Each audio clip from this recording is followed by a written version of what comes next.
চিকেনের ঝোল আলু দিয়ে। এটি কিন্তু খেতে অসম্ভব মজার।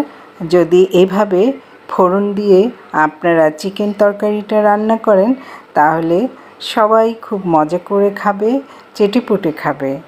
তাই আজ আমার এই রেসিপিটা আপনারা দেখুন, আশা করি ভালো লাগবে। এভাবে আপনারাও বাসায় ট্রাই করবেন। চলুন ভিউয়ার্স, রেসিপিটা শুরু করা যাক। যেহেতু আমি আলু দিয়ে চিকেনটা রান্না করব, সেই জন্যে আলুটা কেটে ধুয়ে আমি পানি ঝরিয়ে হলুদ লবণ মাখিয়ে তেলে ভেজে তুলে পাশে রেখে দিলাম। এই প্যানে আরেকটু তেল দিয়ে পেঁয়াজ কুচি দিয়ে দিলাম, আর গোটা কয়েকটি গরম মশলা দিলাম, তেজপাতা, এলাচ, দারচিনি, লবঙ্গ, গোলমরিচ দিয়ে একটু হালকা ভেজে নিয়ে আদা রসুন বাটা দিয়ে দিলাম আর পেঁয়াজ বাটা। এটি কাঁচা গন্ধ যাওয়া পর্যন্ত ভেজে নিলাম। এরপর দিয়ে দিলাম হলুদের গুঁড়ো, মরিচের গুঁড়ো, ধনিয়া গুঁড়ো, জিরে গুঁড়ো ও স্বাদ মতো লবণ। এবার মশলাটা অল্প অল্প পানি দিয়ে ভালোভাবে কষিয়ে নেব। মশলাটা ভালো কষানো হলে মুরগির তরকারিটা খেতে কিন্তু দারুণ লাগবে।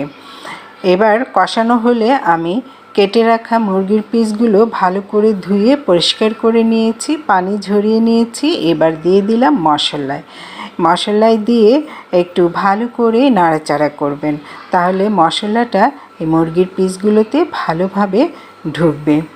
তাই এভাবে আমি কিছুক্ষণ নাড়াচাড়া করে নেব, নাড়াচাড়া করে ঢেকে দেব একটু সেদ্ধ হওয়ার জন্যে। মুরগি থেকে যে পানিটা বের হবে তা দিয়েই এটি সেদ্ধ হয়ে আসবে। দেখুন মুরগিটা অনেকটাই কষানো হয়ে এসেছে। এবার যে আলুটা ভেজে রেখেছিলাম সেই আলুটা দিয়ে দিলাম। আলুটা আপনারা না ভেজেও দিতে পারেন, ভেজে দিলে একটু খেতে বেশি ভালো লাগে। এবার আলুটাও ভালোভাবে মশলার সাথে মিশিয়ে নিচ্ছি। দিয়ে দিলাম পেঁয়াজ কুচি, আর দিয়ে দিচ্ছি আরেকটু সামান্য লবণ, আর দিয়ে দিচ্ছি টমেটো পেস্ট, জিরে গুঁড়া তখন দিয়েছি। এবার দিয়ে দিলাম গরম মশলা, নেড়েচেড়ে ঢেকে দিলাম। এবার একটু কষানো হয়ে এসেছে, আলুটাও সেদ্ধ হয়েছে। এবার আন্দাজ মতো ঝোল দিয়ে দিলাম। ব্যাস, এভাবে বলক চলে এসেছে। এবার আমি দিয়ে দেব একটি ফোড়ন। এই ফোড়নটাই তরকারির স্বাদটাকে দ্বিগুণ করে তুলবে। এই ফোড়নটা দিয়ে আপনারা মুরগিটা রান্না করে দেখবেন, খেতে কিন্তু অসম্ভব মজার হয়। ভিউয়ার্স, আশা করি রেসিপিটি ভালো লেগেছে।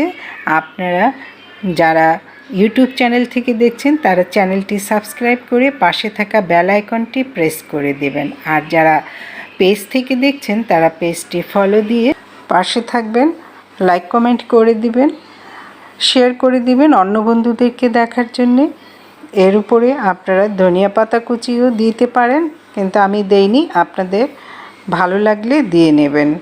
ব্যাস, তৈরি হয়ে গেল। আমি অল্প আঁচে এটি কিছুক্ষণ বসিয়ে রাখবো, তারপর একটি ডিশে সার্ভ করে নেব। এটি আপনারা সাদা ভাত, পোলাও, খিচুড়ি, রুটি, পরোটা, লুচি, নানের সঙ্গেও খেতে পারবেন অনায়াসে। ভিউয়ার্স, আজ এই পর্যন্তই।